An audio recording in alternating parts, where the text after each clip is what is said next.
You've arrived at the Texas to Tennessee Podcast, your home for your favorite independent artists and a couple of guys you've never heard of. Who? It was Texas, it was Tennessee. It was what I had coming to me. You were unlike anything. What's up, everybody? Welcome to the Texas to Tennessee Podcast. Tonight we are Steveless, so all the it may get wild in here without Steve to keep us in line, but so we got tonight we got a fellow that I met honestly way before this podcast thing ever started, and it's also kind of coincidental that our intro with Adam Hood the way that it is, because I met Mr. Dallas Dorsey through Adam Hood years ago. So welcome to the podcast, man. It's my pleasure. Awesome to be here. Yeah, so we met. I don't remember the year. I saw the picture again earlier. I can't remember the year. I don't know if you do or not. You don't remember the year either. I want to say it was 10 years ago. It was something like that. Yeah. You were opening and doing a gig with Hood here in Memphis. I guess we'll go with that. Is that something that you did for a while with him? Yeah. For a long stretch, yes. And I'm a little fuzzy on the year I started with him, but I used to, I got in the van with him and played bass and played guitar for him for a number of years, and played Texas, Oklahoma, Kansas, Arkansas, Louisiana. Went to places I, would have never probably gone. But it was awesome. I'm biased, but I think we had a really good 3 and 4 piece band at times. Yeah. Patrick Lunsford played drums. I don't know if Patrick might have been there at the high tone. At the high tone, it was just you and Adam. Okay, cool, yeah. But okay, but yeah. So, I had a long stretch. I don't know why I keep thinking about 2010.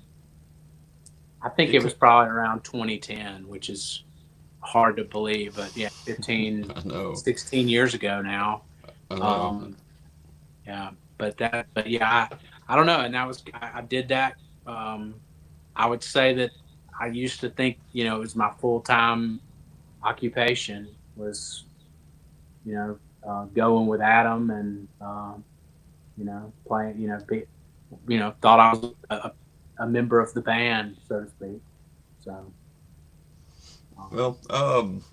That night you didn't technically open for Adam. Y'all pretty much just kind of did a song swap, It was kind of like you just started playing, and because Memphis is a rough draw for a lot of people, not just for Adam, but for tons and tons of people. It's that way, and a lot of places are. It's not just Memphis, but so basically, y'all just kicked it off, and you did a song every now and then, and Adam, y'all did them together, and you played lead for him, and whatever, shot the breeze for a while. I mean, which is also cool to see. Yeah. We've done that. I don't know, long time. Like, I can think back to doing something similar, like the War Eagle Supper Club in Auburn, Alabama, kind of roughly where we're from, and that just having that kind of laid back, song swapping, playing. Adam's a great guitar player too. He can play lead, and, so it's just, I don't know, it's a lot of fun to play with. Love his songs, and I always felt like I was a part of them, and he was very generous to let me share some of my songs too. Well, let's back up a little bit before that.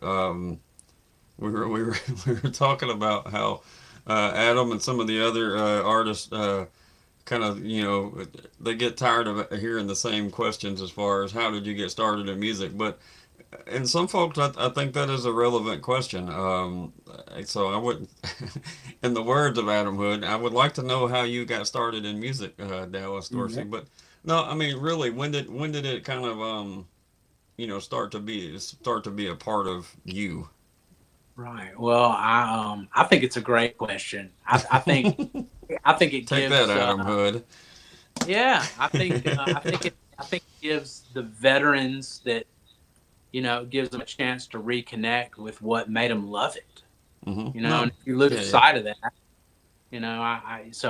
I say, so I'm honored that you even asked. But yeah, so I think my grandfather played guitar and sang, and I just kind of did it when I was with them and my family, and I played, and I tried to play chords, and everybody sang, and um, I didn't even really, I don't think, connect the dots that.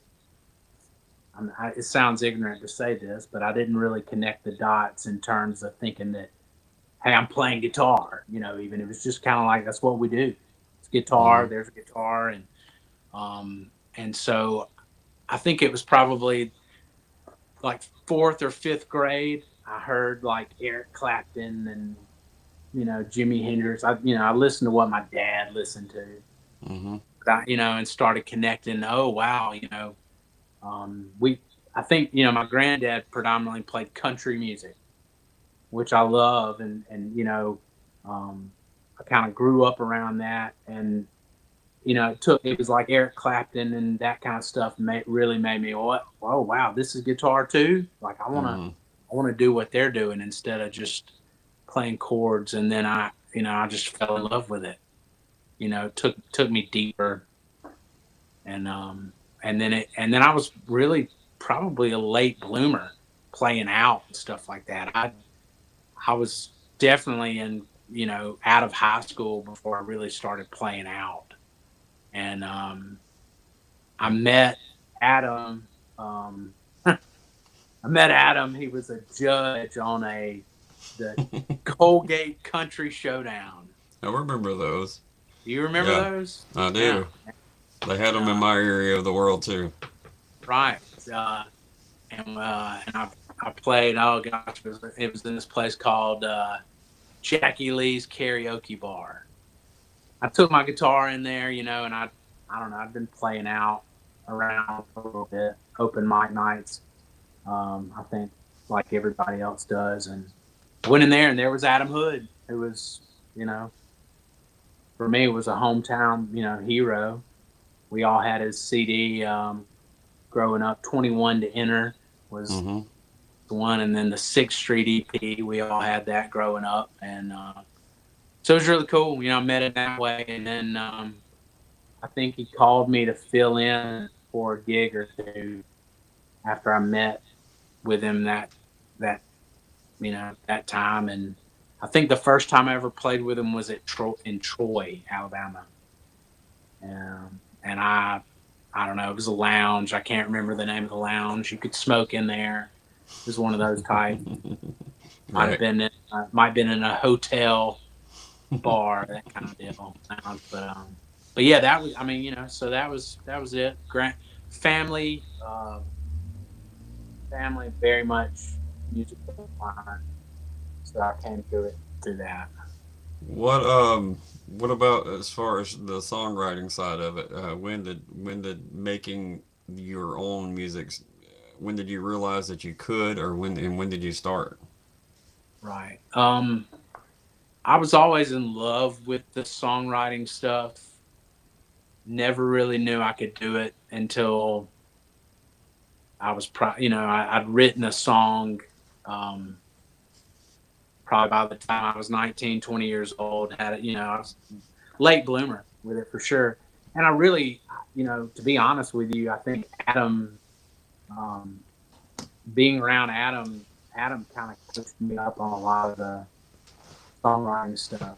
And then Hmm. I, met Brent Cobb through Adam. Adam, I think, had just signed like a publishing deal with Carnival. and Brent was on that also, and so I was just around all the time. I just hung out with him, and Adam introduced me to a guy named Travis Howard. One time, I think he'd written a couple songs for Miranda Lambert. I hung out with him for a couple days. One time, probably out gigging with Adam and or tagging along with Adam when he was doing like writing appointments and stuff like that. And I hung out with him, and I'll tell you what it is. Travis Howard wrote "Everybody Dies Famous in a Small Town." Oh, I got you. And Miranda Lambert, that's one of Miranda Lambert's. And but at any rate, I sat, he was very gracious, hung out with me, and we, worked through a song idea that I had, and I got to see kind of the inner workings of what it was like. That, hey, you start off with an idea and just run with it. It's pretty good company to cut your teeth with, right? Yeah, it was. Yeah, they're okay, right? They kind of know what they're doing, right? Yeah, I was. They're not too shabby. They're not too shabby. I gave them a couple. Give them a couple notes. They wouldn't be where they are now. Right, that's exactly right. No, but yeah, I was very much. I say they were very gracious to me. And understood, and allowing me to. Hang out and but I don't right. I mean, I felt like, I was kind of just around and just fortunate to be around. So, well, at that show at the High Tone, I was wearing this is how I found Brent Cobb's music because of you at that show. Oh, cool. I was wearing someone else's shirt. I won't name the artist, but you were like, yeah, screw that guy. You need to be listening. You need to be listening to Brent fucking Cobb. And I'm like, oh, gosh. I'm like, okay, all right, fair. I mean, I was like, I don't know who Brent Cobb is, but I did after that night. So it always circles back to, and you weren't wrong. You weren't wrong. I still listen to the other person too. But I picked up Brent Cobb and that music, and started to piece the dots together with Adam and Brent too, right after those conversations. So it was. I'm sure it's just another a night or whatever. Of probably little sleep on the road and whatever else from your point of view. But I remember that mainly, but when people introduce you to music, sometimes. Especially if it's somebody that you latch onto, you remember who that was. You know what I mean? Right. I remember like friends of mine that sent me Tyler Childers stuff back back before the Red Barn days and things like that. And I remember an older electrician that I work with listened to bluegrass every weekend, and he's deaf, so it was loud as hell on the job site, and at a local public radio station. And one day, it was usually they're all the same kind of tenor, like high-pitched voice, right? But then there was one that was extremely soulful, and it was a Gary Allan cover, and it was Drinking Dark Whiskey, and it was Chris Stapleton and the Steel Drivers. So, I remember Mr. Jody showing me, he didn't know who the Steel Drivers were. He was just listening to the radio really loud. But I remember that situation of where that music come from. So, yeah. A very important part of my life, Dallas Dorsey. Well, hey, my pleasure. I'm glad to hear you say I wasn't wrong. I know it's a bold statement, and to be honest, I remember making the statement. Okay, and, cool. I felt very passionate about it, and the artist that we won't mention, he's brilliant. Yes. He's brilliant in his own right, and that was a very bold statement. I'm glad it held true for you, because I went back to the car and like, this shit sucks. I don't know what that guy's talking about. What's this guy? Yeah, this guy doesn't know. Yeah, exactly. Man, why did I listen to that? This guy told me to go to the car to listen to Florida Georgia Line. What the hell's this problem? That's exactly right. No. Go on and get. Right.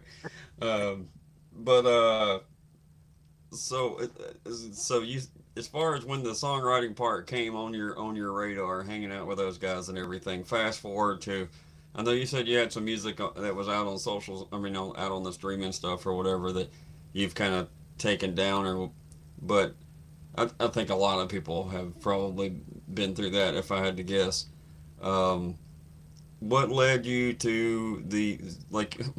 One, I have to ask about the Thanksgiving Day song, the Oh, Thanksgiving song, but also that EP. That now that I think about it, that EP, you had that EP, I believe, with you at that gig. So our dates might be wrong, and if okay, yeah, maybe it was 2018. I think it may have been Yeah. that year. So Okay, yeah, which I guess is still closing in on 10 almost. I know it seems like longer than that, honestly, but It really does, but yeah. But okay, yeah. So, all right, Thanksgiving because I actually song. have one of those CDs floating Do you around here. really? Yeah, I have one here. So What are CDs? I know. And it breaks my heart, but like I got tired of carrying them around with me, and I threw away a box of my own CDs, like just Oh, literally put them in the dumpster, and because it was just like now I've got like 4,000 of these. I guess I can let 1,000 go. Still probably be set, but it was that sucks.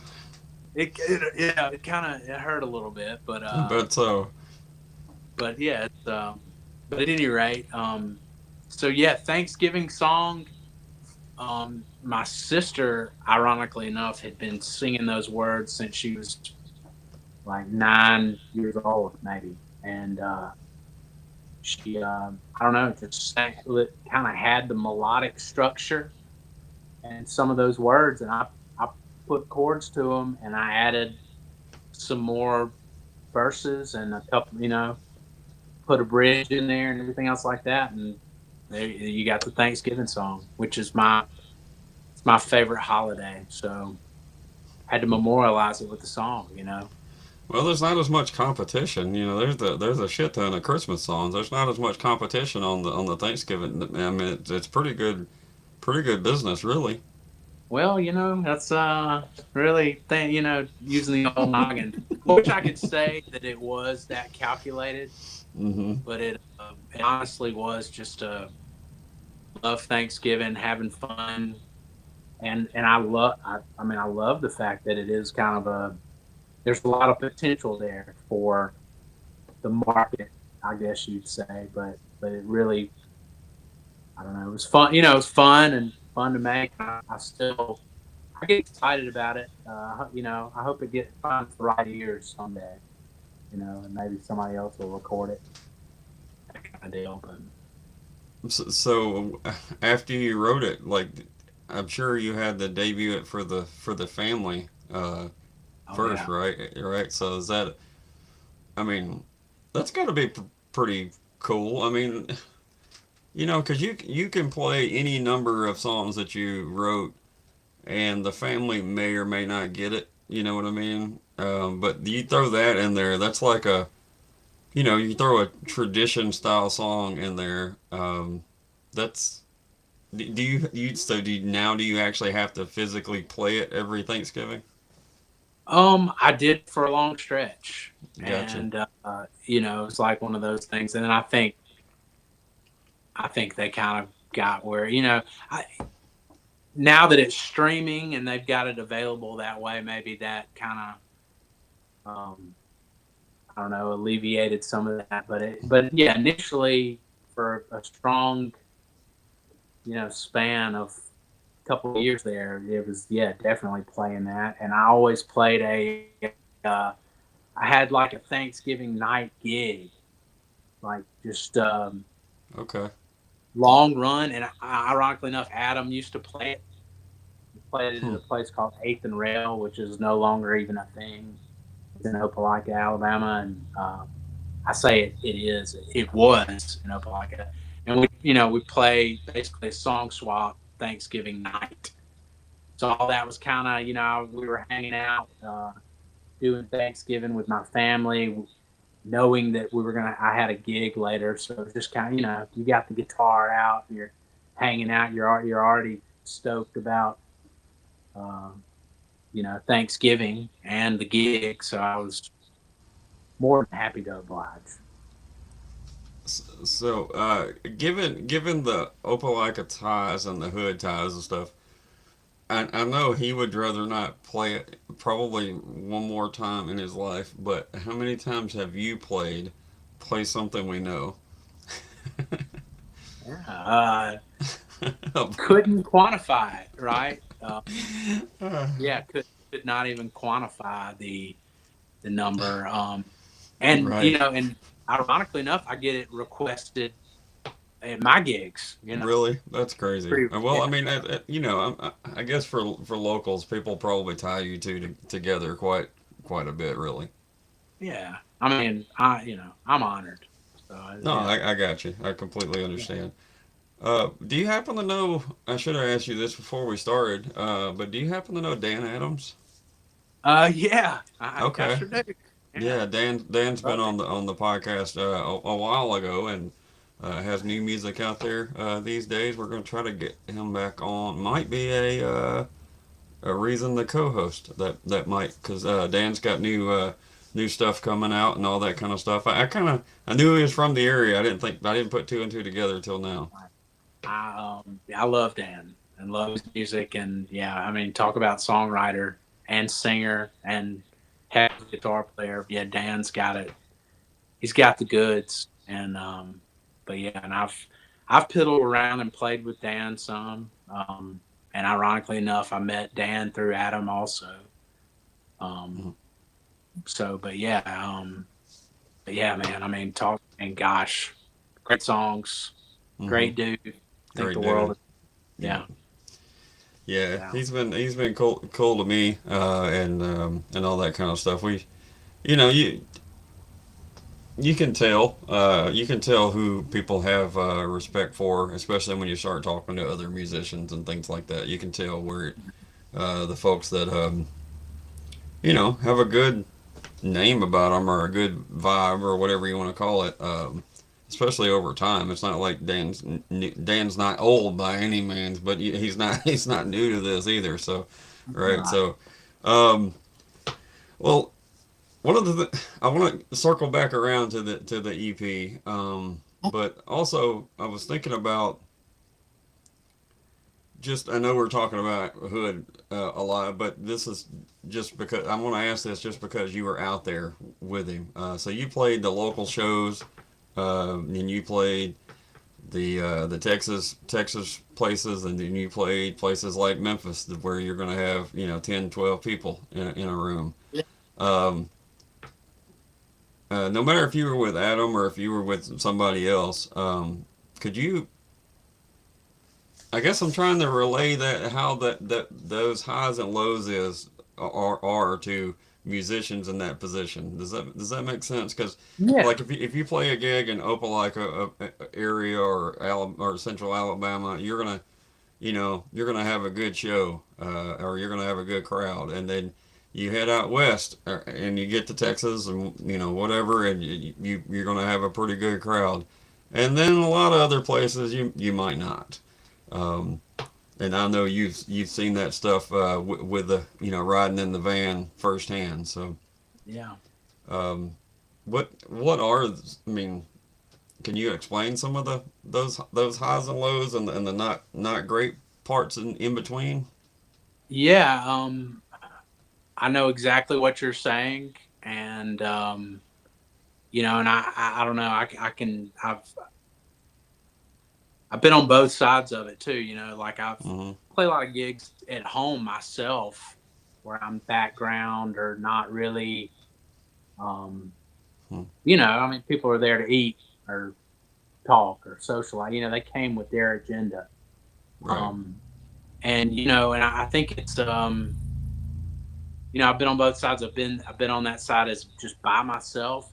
I've been on the side of like I'm playing with Adam, and gosh, we're here, and there's only a handful of people, and and I don't know. I think it's always for me, and I can't speak for Adam, but I think it's always those opportunities have been more of a chance for me to really dig deep and connect with the music and make it about myself.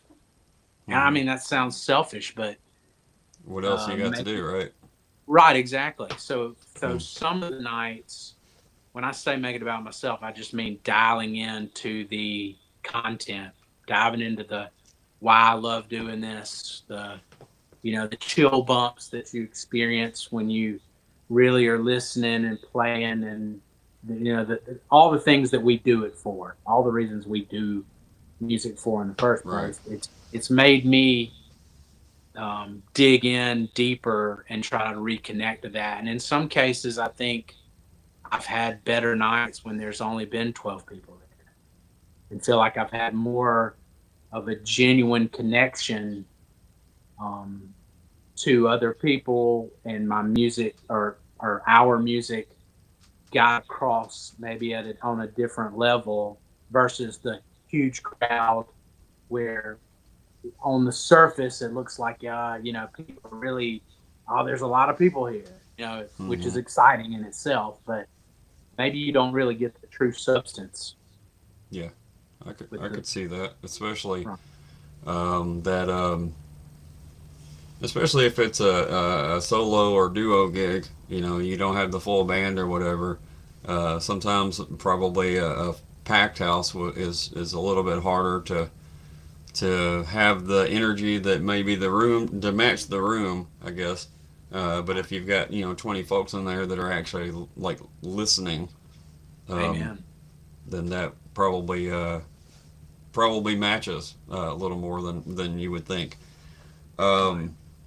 Well, and I've been to a bunch of shows in the Memphis area, from everybody from this band, the Filthy Heathens, not long ago, to Hood, to Jason Eady, to whoever, and it'd be a tough crowd, but I can honestly say that most of them, I'm sure they would have rather made more money to get down the road, but they didn't put on any less of a show than I've seen them at other places. So that I could see where that could get in your head if you let it, but I can honestly say that I haven't seen it happen too much, at least on stage anyway. Now the drive after the fact, when you don't have when you don't have much going in the wallet, that might be a different story. But not gonna be able to buy gas to get us to the next gig,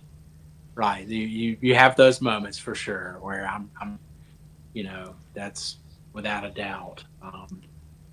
The business end for sure is a it's a kick, but I don't know, and I don't know. On the other side of that, we've been on the buzz of, like, I don't know, we opened up for Randy Rogers, we opened up for Wade Bowen, and when you're sitting there and you've got, I don't know, you're in front of so many people, and you can feel like that, electric, oh my gosh, we're about to do this, it's going to be great, that kind of deal. It's exactly what you described. It's the highest highs and the lowest lows. So the message to part of that is no matter which show you go to, which I've been trying to make a point to mention this, because a lot of people don't think about it. They go to a show, they go look at the merch or whatever, and they maybe talk themselves out of buying the $30 shirt because shit's expensive and money's tight for everybody. But as you said, when a lot of these artists, you really are, like you said, getting their gas to the next gig if you buy a shirt and a koozie or whatever the case would be. So think about that when you go to shows, and when you go to a show, go shake a hand and buy something, buy some merch, get them down the Please. road. Pretty 'Cause please. um, well, let's talk about the EP now. You've had it, it's been out there for a little bit and everything, and you got more music. Uh, you're gonna try to make plans to have more music on the way. But I can tell, even though this EP has been out for a while, I can tell you're still pretty proud of it. So, what's the story behind it? Um, yeah, so those songs were all written, um, kind of, in the same probably time period that I was knocking around with Adam, and they're more. I don't know. There's more of I think, a refined element to them. I had, I put out a full length, um, you know, album. I guess you would call it an album. I guess might have been around 2014 ish. Again, fuzzy on the math here, but yeah, but there were some songs that I was really proud of, and there were some songs that at the time I thought I was really proud of, but now, looking back, it's like, But the EP, for me, it was all, there's this saying, all killer, no filler. Mm-hmm. Type, I don't know, it did all those things for me. And I had a little bit more, there was more weeding in the process for the EP. Threw out a bunch of songs that I didn't feel like I loved. And I don't know. Yeah, I'm still proud of I enjoy. It sounds very self-indulgent, but I'm just going to be honest with you. I still enjoy listening to the EP. Yeah, I mean that's way better than than the opposite, Yeah, right. And I think and for me personally, I enjoy listening. Not necessarily to myself, but to my friends that played on it. Mm-hmm. Yeah. You got Patrick Lunsford's playing drums, and he's stellar. Jason Parker played bass on it, and his playing's great too. And he did stints with Adam Hood also. And I got Matt Alamini, who's a buddy of mine that played guitar. It's just I don't know. I really enjoy listening to them and their contributions to the songs. That makes sense. Yeah, it's fun. Yeah, to be proud of those moments, if that makes sense. So right, yeah, no doubt. No matter if it was yours, it just makes it even better that it was a song that you wrote. So right, I wouldn't blame you at all for being proud of having especially if you already had a relationship with people. I'm sure that makes it even more personal. Yeah, no doubt. Yeah, and to just to see them bring their creativity and to see them bring their insight and wisdom into something that initially I created. In with how it goes down with an acoustic guitar in a closet somewhere or whatever. To see it evolve, it was really cool. So I don't know that I'm proud of that one. Well, the song we're gonna play is "Don't Call Me." First, I want to let you know at one of the shows. Oh man, I've seen Hood a few times at the Odds Home, and I can't remember. You weren't with him, so it was another show. But he did one that was full band, but I think he did maybe some acoustic songs in the middle of the full band. I think. Either way, he was asking what we wanted to hear, and I yelled, "Don't call me!" And he had that laugh, that oh Dallas, or whatever, So I was heckling him about it years later. Even he didn't know me at that point, but still, the like I said, songs and things tie you to certain moments, and I remember that moment too. So. But give us a little rundown on "Don't Call Me." Yeah, so I've it's hard to even really put my finger on what it is exactly about. I would say it's about a couple of different. I'd say it's about myself in some regard. I'd say, it's about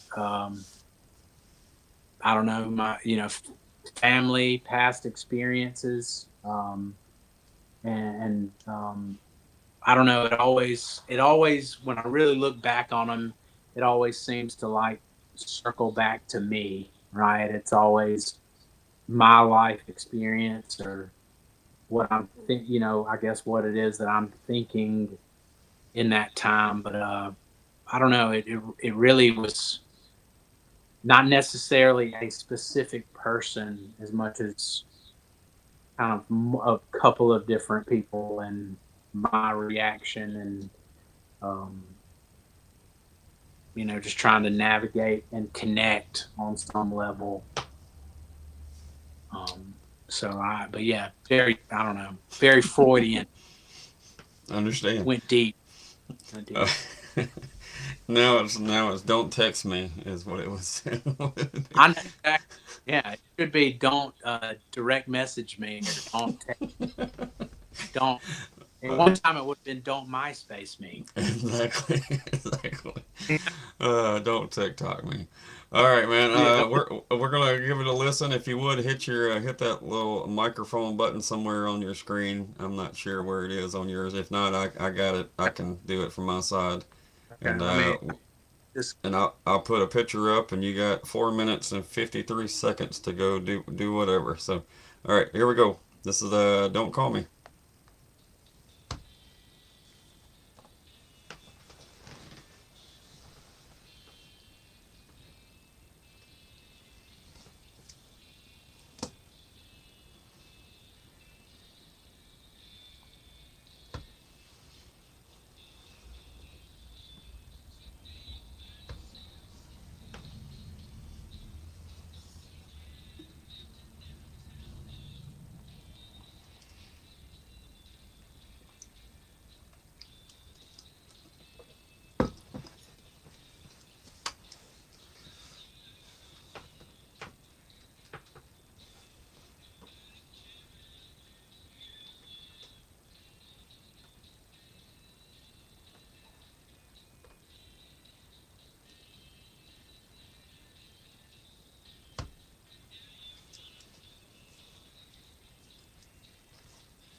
shout out to the lead guitar solo that gets lost in a lot of music, and where a lot of people, a lot of songs just get cut off. These, you know what I mean? They just try to make it as short and you know whatever friendly as possible, and it's nice to hear some folks jam out a little bit too, even in country music. So, amen. Well, thanks shout for out. noticing.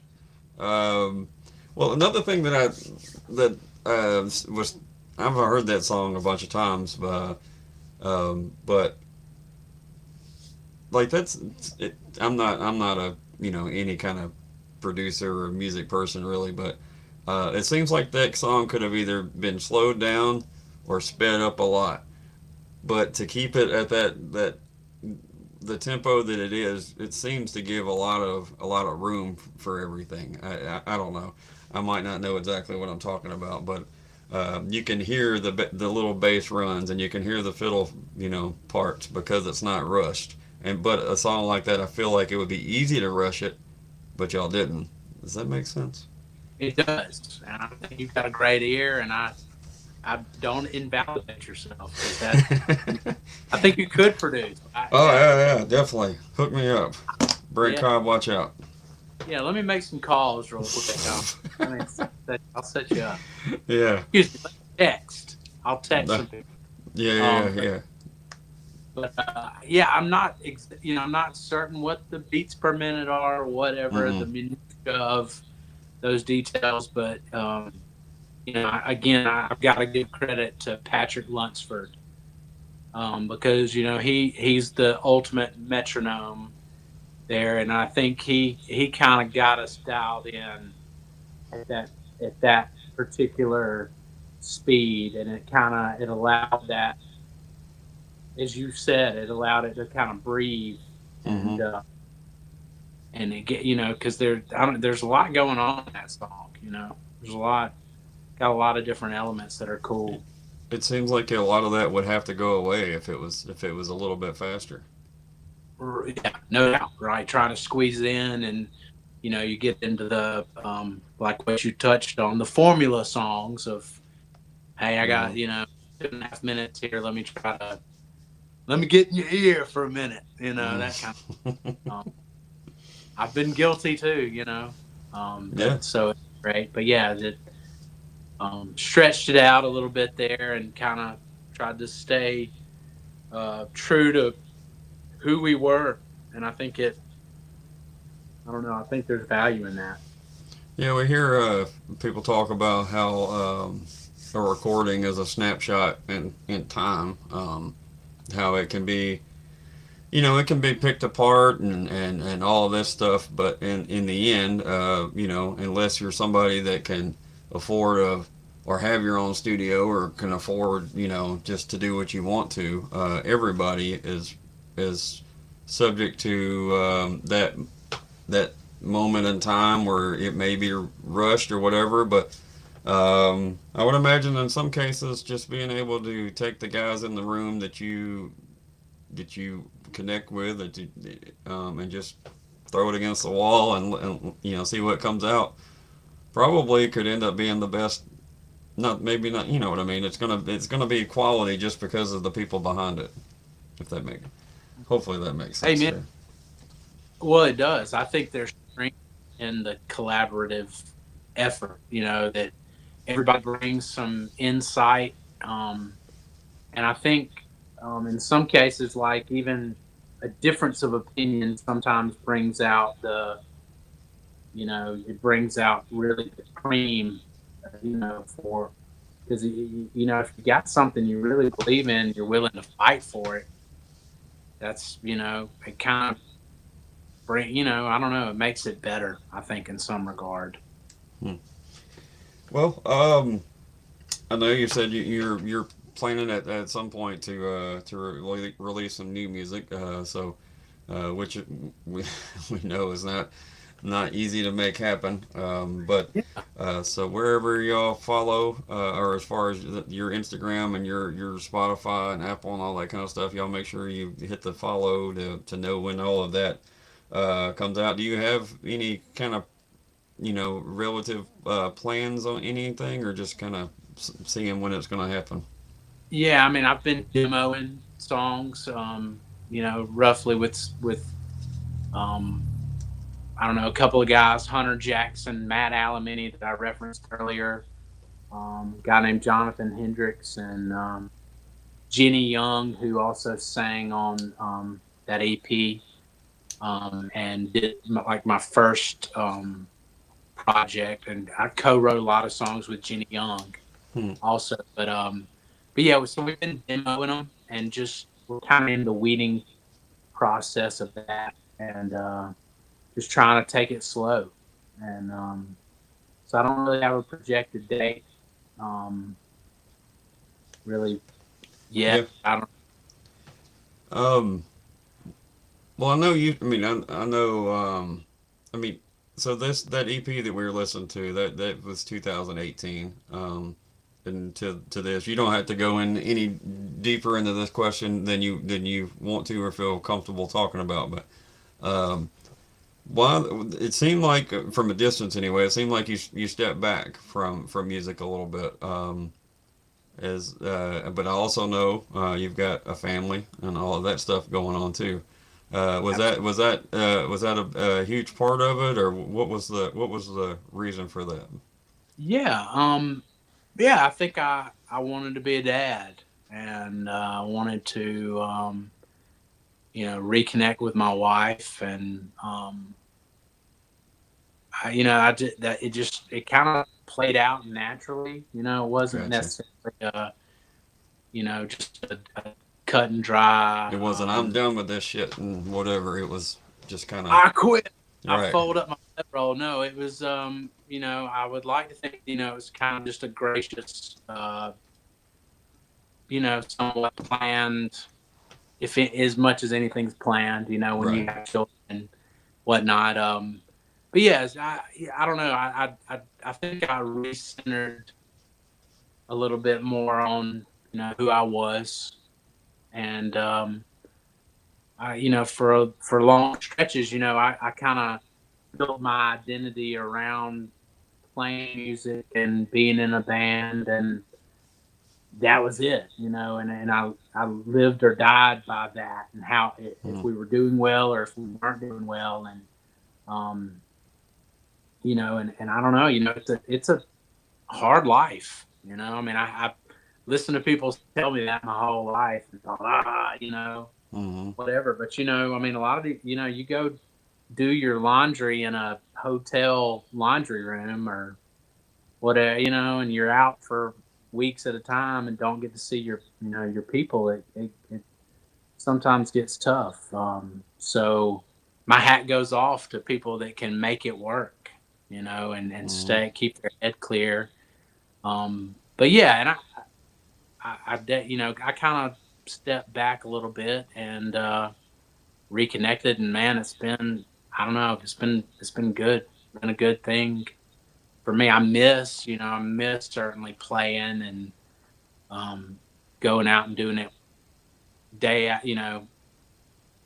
weeks at a time, and going and seeing new places and meeting new friends, and I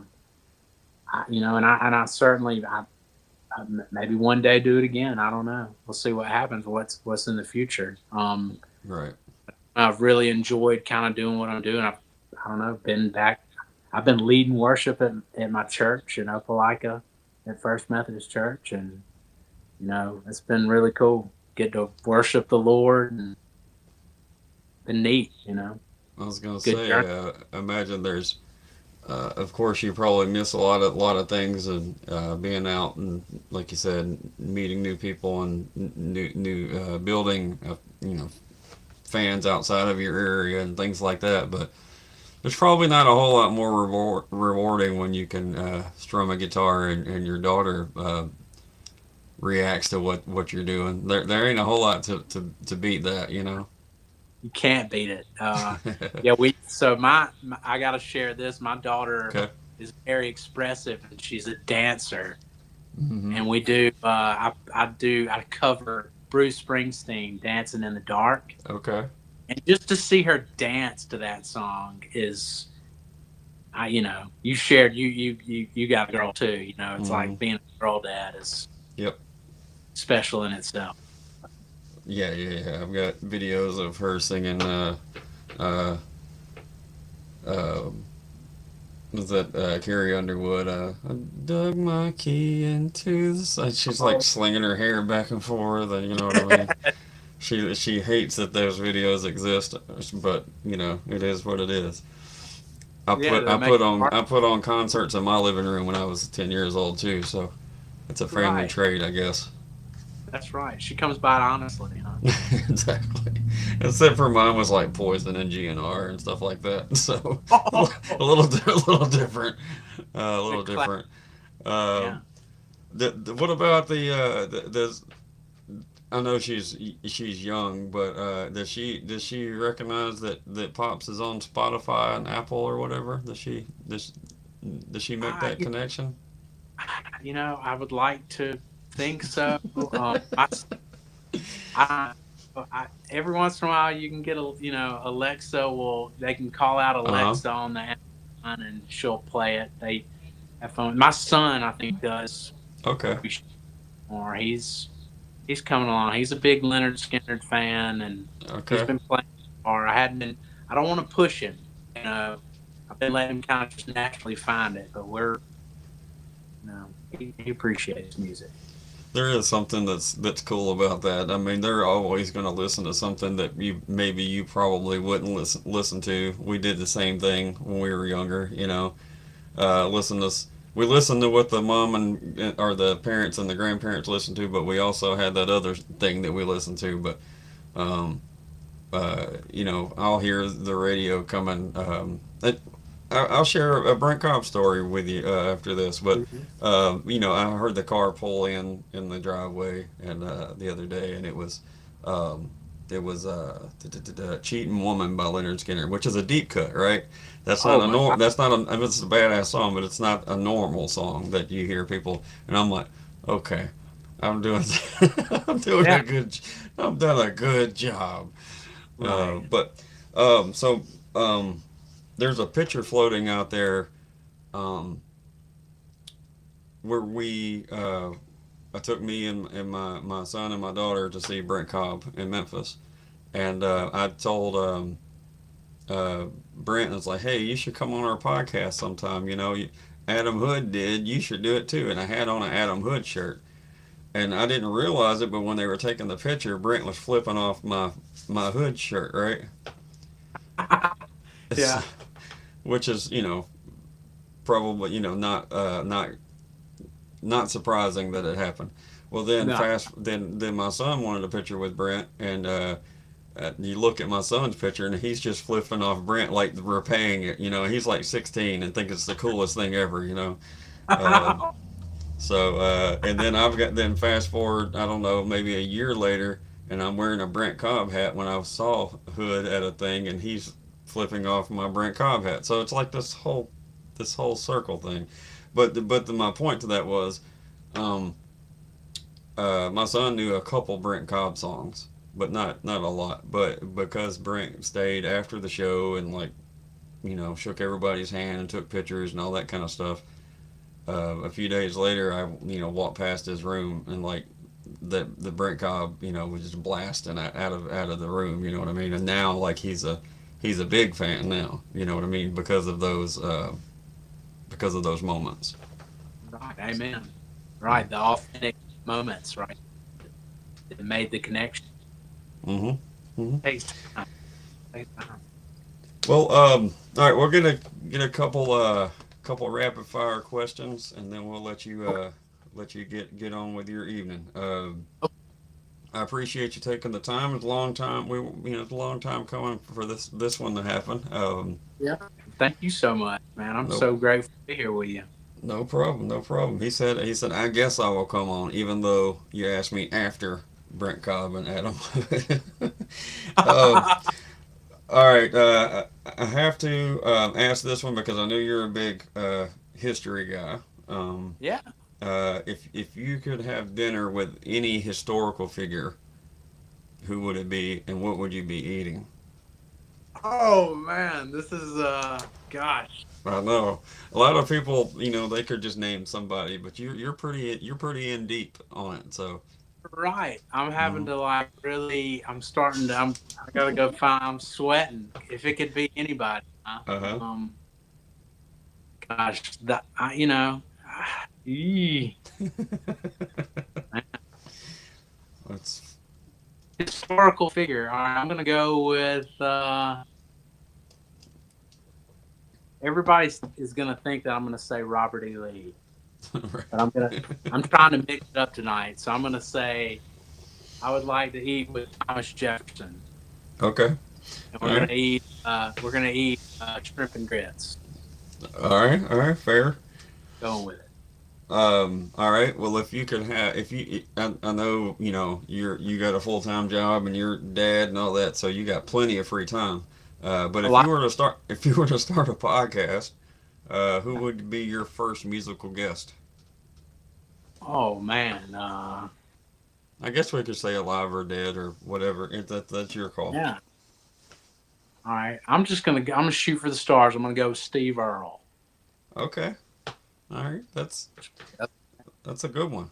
I mean, he would definitely have plenty of opinions. I no doubt. That's right. I put on my bulletproof vest and let's do it. You might even have different opinions, but you can still hammer it out, right? Yeah. We can have discussion. No doubt about it. That's the way it's supposed to be. All right. Let's see here. All right, Desert Island album. Oh man. Is there just one that's very influential to you? That's really the point of it. Right. Absolutely. No, that's a good one. So hard to narrow. For me, the one that I always can go back to is the Derek and the Dominoes, Layla, and Assorted Love Songs. Mm-hmm.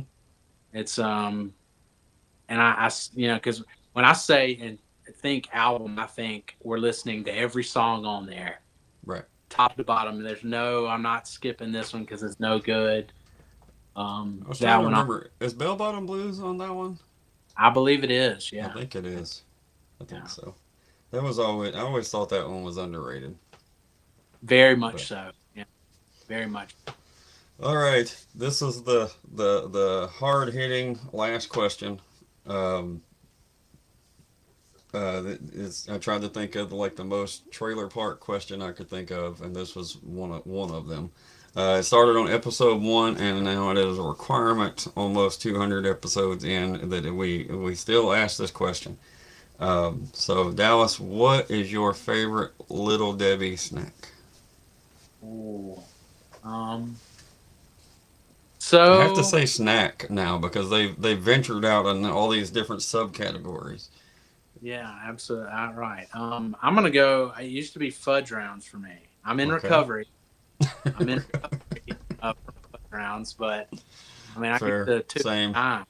Yeah, just sit up at a glass of whole milk and all night long, like Lionel Richie.